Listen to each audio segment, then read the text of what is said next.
Bima Pub, urahisi wa maisha. Mahakama ya wilaya ya Bariadi mkoani Simiyu imemhukumu kifungo cha miaka 20 jela pamoja na kuchapa viboko 12 Emmanuel John maarufu kama Chifu wa Kilulu kwa kosa la kukutwa na nyara za serikali aina ya fisi akiwa hai akiishi naye nyumbani kwake. Mshtakiwa huyo ambaye ni mkazi wa kijiji cha Kilulu kilichopo kata ya Bunamala wilayani Bariadi na mganga wa kienyeji alipewa adhabu hiyo katika kesi namba 2458 mkwaju 2025 iliyokuwa inamkabili kwenye mahakama hiyo.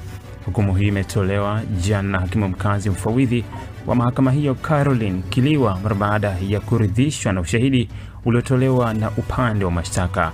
Awali akisoma kosa la mshtakiwa mwendesha mashtaka kutoka ofisi ya mahakama mkoa Lupiana Mahenge alieleza mahakama kuwa mtuhumiwa huyo kosa lake ni kukuta na nyara za serikali ambayo ni fisi akiwa hai akimfuga nyumbani kwake kinyume cha sheria.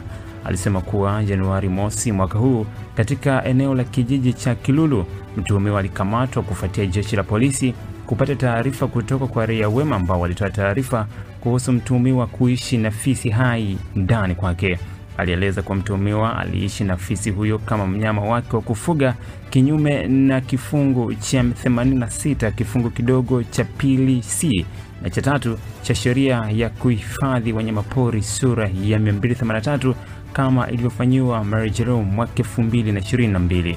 Alisema kuwa kifungu hicho kinasomeka pamoja na aya ya 14 jedwali la kwanza na kifungu cha 57(1) cha kifungu cha 62 cha sheria ya kupambana na hujumu uchumi sura ya 200 kama ilivyofanywa marejeo mwaka 2022.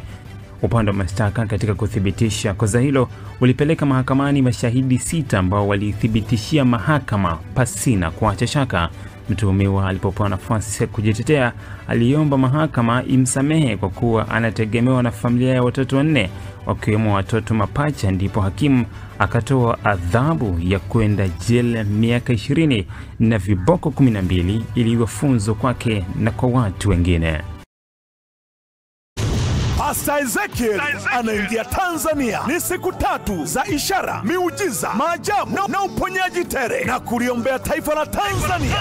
Huduma ya New Life Prayer Center and Church Mombasa nchini Kenya na rais wa baraza la mitume na manabii Tanzania Daktari Joshua Mwatiara wanamleta Tanzania mtu wa Mungu Pastor Ezekiel katika mkutano wa siku 3 pekee kwa Kilimanjaro.